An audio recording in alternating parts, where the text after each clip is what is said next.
studied for a chemistry degree at Bath University. I studied aerospace engineering at the Delft University of Technology.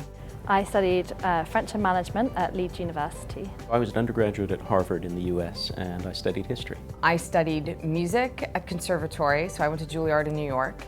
Then I studied English at university at Columbia in New York.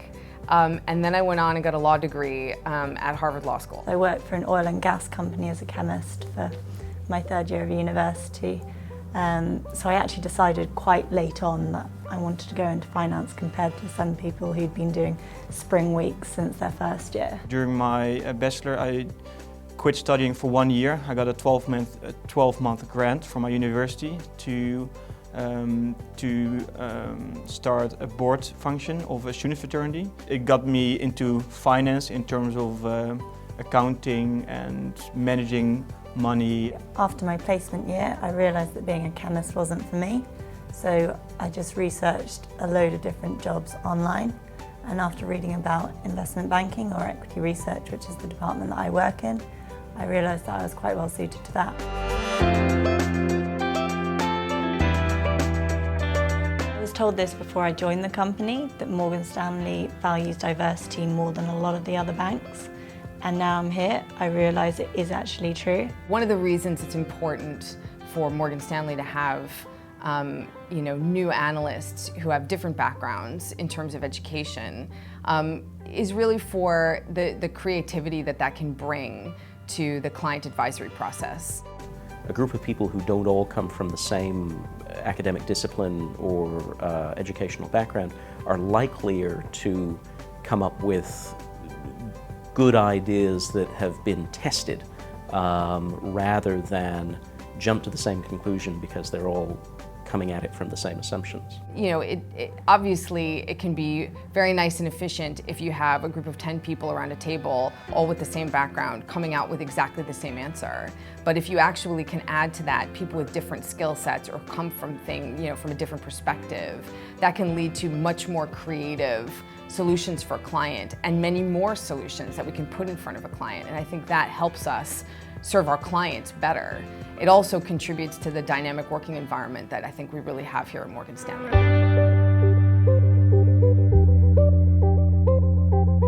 Having a language is a really useful thing in a company as international as this one. So although my role doesn't directly involve French, I've found multiple opportunities to use it over my year here so far. And I think it really stands you apart when something comes in and you're suddenly the only one who can pick it up. As an historian, and this is something that history has in common with a lot of other social sciences, one of the things that you're taught is to be skeptical about your sources. So to approach any kind of a research project or reading about a new subject, keeping in mind the biases of the authors that you're reading, keeping in mind the biases of your primary sources, and trying to figure out what's really going on. That's completely relevant to looking at corporate credit as I do, where companies are trying to tell a story and you have to figure out whether they're being honest with you and with themselves about what they're trying to accomplish. Sometimes the technical skills that you've learned and the exact kind of science nature of your degree can help you analyse. For example, one of my friends did a medicine degree and is now covering the pharmaceutical sector, and they follow drug trials, and I think his background in medicine does help him be able to understand that whole process. Trying to talk to clients, write messages for clients to understand, draft disclosure for investors to understand. You know, all of that comes from the skills you learn studying something like English literature. It's not necessary to study math or finance in order to bring us an important skill set to the table in investment banking.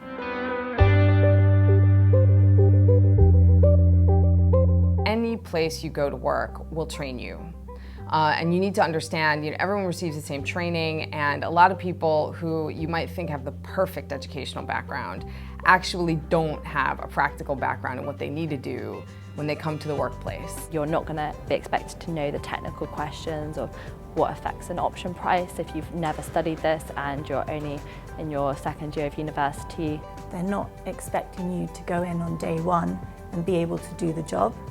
So I just kind of showed that you are passionate. If you have concerns about your lack of knowledge in finance or your difficulty with numbers, I would say try and take an extra course in that area. And one of the easiest things you can do is keep up with current events, read the business press, and read as much of it as you can and get familiar with the terminology to the extent that you can. By being familiar with the big issues of the day, and ideally not just the one or two issues that happen to be hot that week, but things that are maybe inside the newspaper or bigger themes. If you can speak about those and do it with real understanding and enthusiasm, then you're going to stand out from the crowd. If you really are interested in finance, don't be afraid to look into it. Don't be shy about asking about it. You know, we need people like you to contribute to our, the top class advice that we give clients. And I think, people without the standard background, in quotes, it is absolutely possible for them to get employment and jobs in the finance industry and at Morgan Stanley.